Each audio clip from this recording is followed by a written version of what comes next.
Hello good morning student class 6। आज हमारा वापस नया चैप्टर स्टार्ट हो रहा है अपना ज्योग्राफी बेस से। स्टूडेंट्स आज हम है ना हमारा जो नया चैप्टर है ज्योग्राफी से उसका नाम है ग्लोब।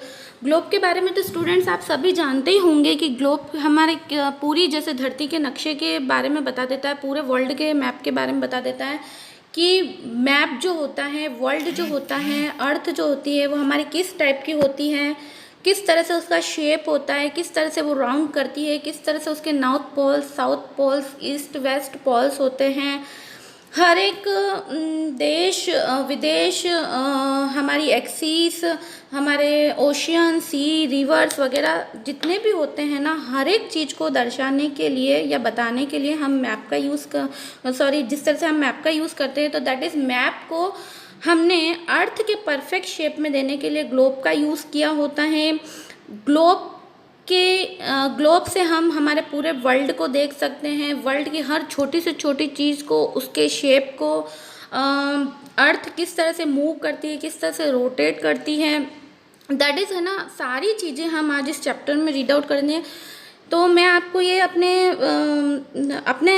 बुक के अकॉर्डिंग मैं आपको ग्लोब के बारे में ये बता देती हूँ कि ग्लोब हमारे हर वो चीज़ में परफेक्टली यूज़ होता है जिससे हमें संसार या अर्थ की शेप, अर्थ के बारे में, अर्थ के हमारे कितने ओशंस है, कितने कहाँ क्या है, हमारे संसार किस तरह से दिखता है, हमारी पृथ्वी का शेप कैसा है, ये सारी चीज़ें हमें पता चलती है। ओके स्टूडेंट, तो आप ग्लोब हो तो आप उसको देखना और उसको मूव करके देखना कि वो किस तरह से रोटेट करता है, किस तरह से क्या करता है। सबसे पहला आता है रोटेशन। तो दैट इज़ हमारा अर्थ का जो रोटेशन होता है स्टूडेंट्स, वो होता है हमारी अर्थ जो मूव करके जो रोटेशन करती है वो होता है 24 आवर डे, उसका पीरियड होता है 24 हावर्स में अपना वो एक रोटेट कंप्लीट करती है, और यानी कि उसको 24 घंटे लगते हैं। एंड रोटेशंस की बात करें तो हमारी अर्थ जिस एक्सिस पे रोटेशंस करती है दैट इज़ उसमें हमें लगता है 1 ईयर, यानी कि 365 डेज स्टूडेंट। ओके, नेक्स्ट अब हमारे स्टार्ट करते हैं हम chapter globe. Our earth is not a perfect shape. हमारी अर्थ एक परफेक्ट शेप में है ही नहीं। It is slightly flattened at the poles and bows in the middle, यानी कि हमारी अर्थ पूरी एक तरह से गोल राउंड में नहीं है। मैंने लास्ट वाले चैप्टर में भी आपको समझाया था, सोलर सिस्टम वाले चैप्टर में, कि हमारी अर्थ ऊपर और नीचे से दबी हुई है, दैट इज़ बीच से वो फ्लैट हुई हुई है, दबी हुई है। ओके, तो उस दबने की वजह से क्या, उसका बीच का हिस्सा निकला हुआ है। Okay, this shape is called spheroid of geoid, यानी कि इस शेप को कहते हैं ग्रॉइड। ग्रॉइड का मतलब होता है बीच में से दबा होना, और ग्लोब, यानी कि ग्लोब जिस तरह से ग्लोब की तरह अर्थ हमारी ऊपर से फुटबॉल की तरह दबी हुई है और बीच में से वो सराउंडेड है, यानी कि चपटी है। Okay, globe is the miniature form of the earth, यानी कि ग्लोब को समझने के लिए हमें क्या है, हमारी अर्थ को समझने के लिए, हमारे वर्ल्ड को समझने के लिए, हमारी अर्थ वर्ल्ड पूरा आ जाता है, हमारी पृथ्वी बहुत बड़ी है, उसको समझने के लिए हमने एक मिनिएचर फॉर्म, यानी कि एक छोटे फॉर्म के रूप में, यानी कि बहुत ही छोटी छोटी चीज़ों को, मिनिएचर मतलब बहुत ही हर चीज़ को छोटे रूप में देखना, उसके लिए हमने अर्थ को देखने के लिए ग्लोब को बनाया है।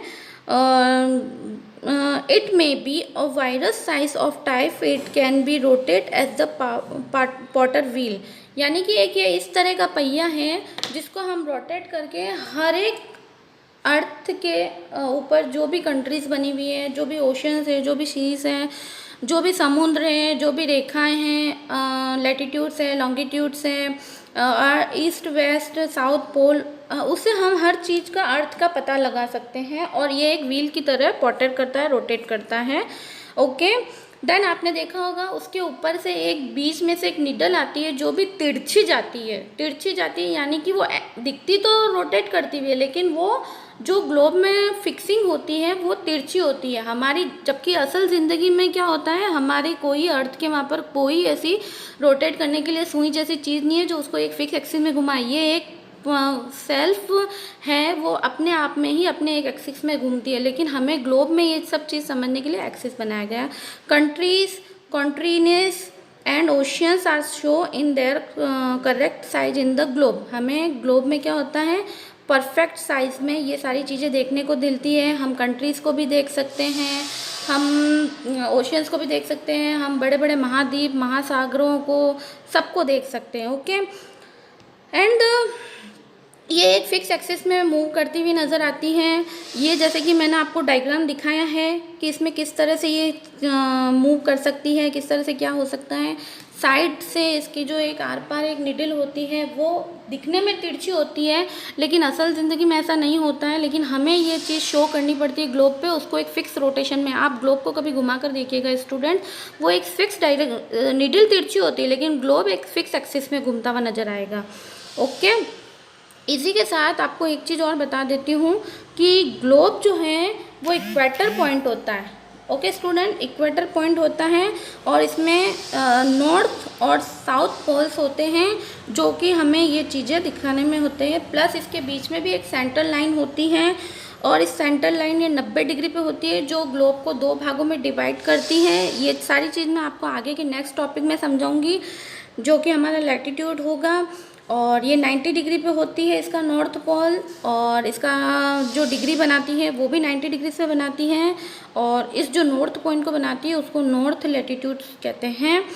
ओके स्टूडेंट्स, एंड ग्लोब का एक फिक्स मैनर होता है जिसको हम एक्सिस कहते हैं। ओके, और ये एक फिक्स एक्सिस में मूव करती है निडल के सहारे, जिसमें हम अगर है ना, हम ग्लोब को अगर पूरा अगर 4 हिस्सों में 5 हिस्सों में डिवाइड करके फ्लैट करते हैं तो दैट इज़ हमें हर वो जो चीज़ छोटी होती है वो बड़ी नज़र आती है और बड़ी छोटी नज़र आती है, क्योंकि उसका एक्सिस पॉइंट और north south east west point बढ़ जाता है, जिसकी वजह से वो चीज़ हमें थोड़ी बड़ी, जबकि असल ज़िंदगी में वो बड़ी नहीं होती है। एंड स्टूडेंट्स, आप हर एक चीज़ को ग्लोब में से अच्छे से नोट कर सकते हैं। अर्थ के जितने भी पार्ट्स हैं, कितना ओशन, परफेक्ट शेप। अब जैसे मैं आपको एक चीज़ बता देती हूँ, आपको अगर किसी के घर पे पहुँचना है तो सबसे पहले आपको उस इंसान के घर का नंबर पता होना चाहिए, फिर उसकी कॉलोनी नंबर, फिर उसके घर का एड्रेस, फिर वो उसके हाउस नंबर। तब ये तीनों चारों जब तक आपको चीज़ें पता नहीं होगी आप उस इंसान के घर पर नहीं पहुंच सकते हैं। यानी कि अगर ये चीज़ें पता नहीं होगी तो आप उल्टे पुल्टे रास्ते पर चले जाओगे। तो दैट इज़ हमारे ग्लोब भी वही चीज़ काम करता है कि इसमें भी 4-5 पॉइंट्स होते हैं जो हम आगे डिस्कशन करेंगे कल परसों के टॉपिक में। तो जब तक हमें ये चारों चीज़ें पता नहीं होगी, नंबर, एड्रेस, कॉलोनी, तो दैट इज़ ये हर चीज़ एक होती है। तो इसका आगे हम आगे डिस्कशन करेंगे। थैंक यू स्टूडेंट, आज यहाँ तक।